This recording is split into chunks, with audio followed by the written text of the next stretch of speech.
I was thinking the other day, where does the division end? You know? Where does the division actually lead to?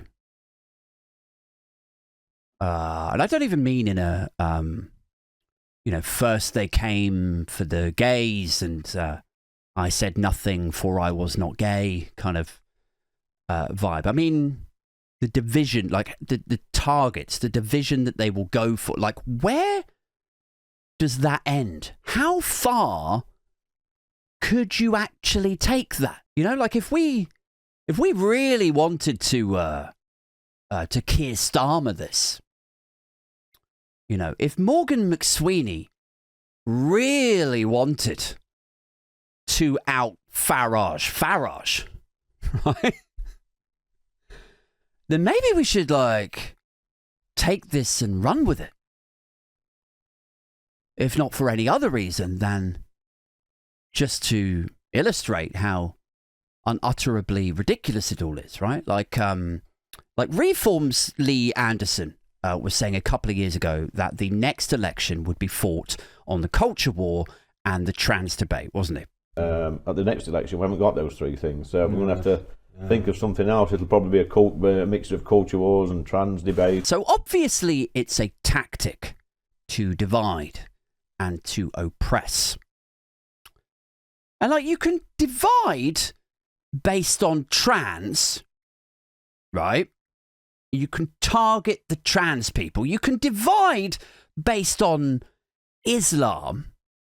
Is another one of Neanderthals' favourite things to focus on. You implied that the Mayor of London is under the control of Islamists, and he isn't, is he? You're saying he is effectively an agent of Islamists? No, I've not said that. Well, he's under the control of Islamists. I've not said that. You can divide on the traveller community as well, whom he mocked and disparaged back in the day when he was a Labour councillor. But I say, if you want to take on reform... Millions and millions of economic migrants... Immigration figures. We have a growing number of young people in this country who do not subscribe to British values. Where he currently resides. We still don't know where he's going to end up next. He's, defected from Labour to the Tories and then defected from the Tories to Reform. My money's on the Greens. Culture wars and trans debate. But if you say you want to take on Reform... Are we talking about Muslims here? We are. Mass immigration, asylum seekers. In the English Channel. We have got mass, open border, lawful immigration. Keir Starmer and Morgan Mcsweeney. Maybe you do have to beat them at their own game. So maybe we just take this divide, like not trans. We're not going to start dividing by Muslims. We're not start dividing by the traveller community. Like maybe we need just to amp it up a few more levels. You know, beat them at their own game. Take it and run with it. Maybe we start dividing Britain by hair colour. Like, get me Labour comms in here right now. Get me whoever is writing Labour's policy and dealing with Fleet Street. I want full-page spreads in the Express and the Telegraph, guys. I want Morgan Mcsweeney, Keir Starmer... writing guest article, op-ed things like, I hear you.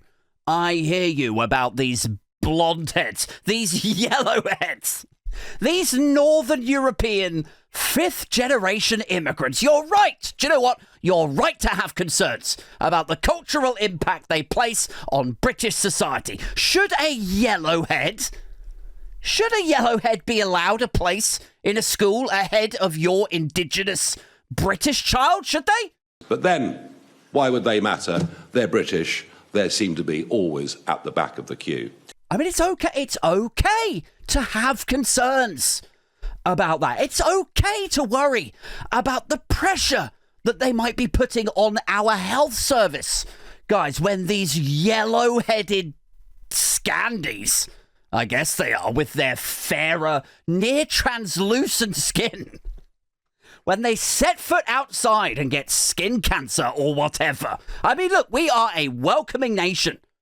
People, of course we are, with a proud tradition of welcoming people in. But you know what? I don't think it does anyone any favours to dismiss us as racist when we're just saying, look, we can't afford everyone, or to fund all of the yellowhead skin cancer treatment when there's great British normal heads over here who might be generationally at the front of the queue. I mean, I'm sorry. I'm sorry if that's upsetting, but... But then, why would they matter? They're British. They seem to be always at the back of the queue. I mean, I think there's something in there, isn't there?